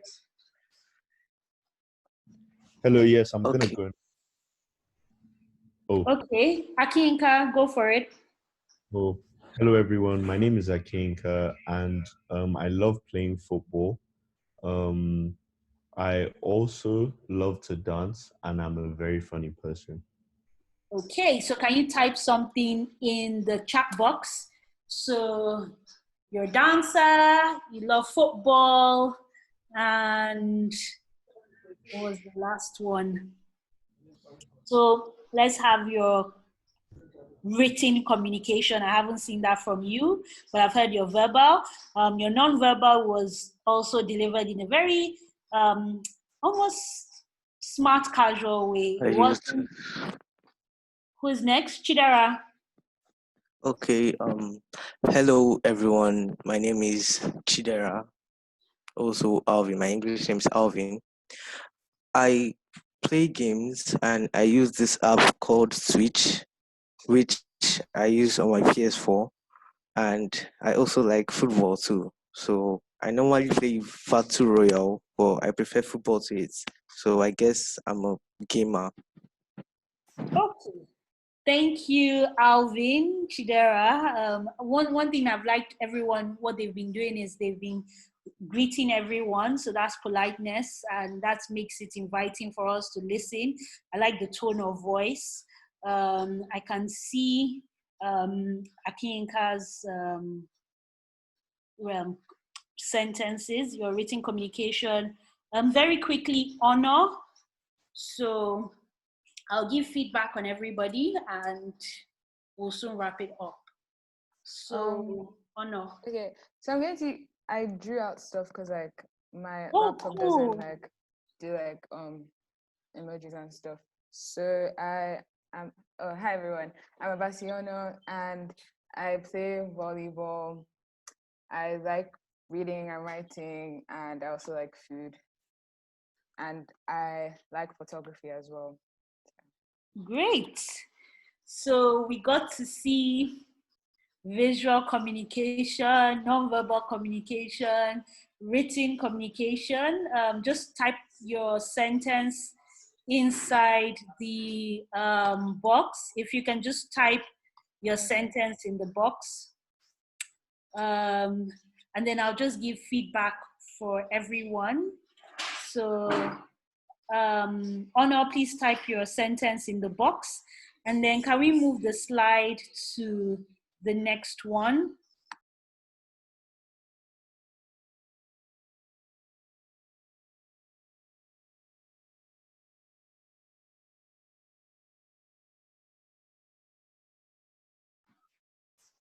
Okay. Hi, I'm Chidera. I like gaming. I also like football. Look forward to getting a PS5. Ooh, is it out yet? I'm not sure. I was asking the person who I sometimes buy gadgets and accessories from. Hello, I'm Ambasiano. I like photography. I play volleyball and I write poetry. And interesting stuff from this is Mr. Egusi. We've got a YouTuber, dancer, gamer, comedian, writer, photographer, swimmer, and many more in the house. I love the mix already. So, in terms of your communication, in just that small exercise that you did, I think what we can do is to spend more time planning. I know it was there on the spot. So the next time that you're given the opportunity to introduce yourself, think about, what do I want people to take away from this introduction? How do I want them to see me in their minds? How do I want to portray myself? And when you ask yourself those questions, you can actually write it down and say, okay, you know what? The 3 qualities that I feel stand me out from the rest of everyone is I'm friendly, I'm energetic, or it could be my affiliation to maybe a religion. I'm a Christian, I'm a Muslim, or I'm a Man U fan, I'm an Arsenal fan, or I'm a swimmer, I'm a writer, you can talk about what you do, you can talk about who you are, you can talk about where you're from, you can talk about what you're doing at the moment. I'm a student, I'm studying abroad, I'm an undergraduate at Hall University. So don't just limit when you're introducing yourself to the obvious things. Find ways to put your best foot forward, things that will catch, and then also find ways to incorporate different types of communication. So obviously we couldn't see all the videos, but when you use your hands to gesticulate, your face, you smile when you're introducing yourself to someone, then they put their defenses down. So those little tips can help you. And like I said, make sure you plan your communication, structure it, make sure you choose language that is clear. And everybody here spoke in very simple, clear terms. I didn't have to consult my dictionary to understand anything you said. And then make sure that your style and your tone is appropriate. Nobody here was rude, nobody shouted, nobody was using unnecessary slang, nobody was everyone was mindful of the audience. So well done on that. I think the place that needs a lot more feedback is your written communication, which is I'm seeing people not capitalizing your I. So make sure anytime you're typing I, you capitalize it. When you're saying I am, make sure you put the apostrophe in between it. So I can see Chidera didn't put capital I. Make sure AK didn't put apostrophe in between his I and the M, and then the I is capital H, capital I. More just put as well as a YouTuber or a content creator. Without any context, it could have been, my name is Mo and I'm this, as well as, so it's almost like it's hanging, but I like the emoticon that you used. So just find ways to, Honor didn't put full stop at the end of, and I write poetry. So just pay attention. These are the little things that take your communication to the next level and makes it more effective. So your punctuation, your grammar, your tone, your style. And we have about 1 minute to go. And this is where I say a big thank you for participating in today's class. I didn't get any questions. If not, I would have answered it. Big thank you to every single one of you. Aki Inka Omole, Honor, Mo, and Alvin Chidera. Thank you so much for being a part of today's class. And thank you to Mr. Ebusi and the entire team at Edusko Africa. My name is Isabella Akinshe, a media entrepreneur and educationist. And it's been my pleasure hosting you this afternoon, facilitating this session, but more importantly, learning from you. At least I know editing software that I should definitely consider for my YouTube channel. And thank you, everyone. Thank you very much. Thank you very much, Auntie Isabella. It's been an amazing experience with you. We love you. I don't know if you guys noticed that I actually didn't introduce myself at the beginning, because I actually wanted Auntie Isabella to teach us first so that I know how to communicate before I introduce myself. So thank you, everyone. My name is Jide Ayegbusi. I'm the program director. I'm passionate about quality and affordable education in Africa. I love to sell, I love marketing, and I love good food. So thank you, everyone. So just before we go, I want to appreciate Auntie Isabella for her time. Like I said earlier, it's been an amazing experience with you. And then look forward to having you some other time.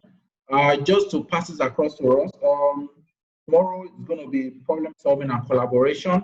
Like I said earlier, so one of you, I think John, will take the lead tomorrow before we officially begin the session, to take us through what she learned today for 5 minutes. And on Wednesday, we'll have Mo. On Thursday, we'll have Shidera. And on Friday, we'll have Yinka. If there's any question, just let me know so that I can quickly attend to it before we call it a day. Okay. All right. Okay. So in the absence of no question, thank you, everyone. See you tomorrow by 2 o'clock. Looking forward to Anybody has a question, and maybe Akiyinka. Okay. Anybody that has a question that I might not have been able to answer, and you still want to send it across, please feel free to send it to the program director, and he'll get it across to me, and I can respond. And then before your next session, he'll pass on my response. So thank you all. I'm really sorry that my video didn't work for some strange reason, but hopefully we've made the most of the technology. So thank you, everyone. I look forward to seeing you all tomorrow. Thank you. Bye. Bye. Thank you. Yeah, bye. Have a great evening. Bye.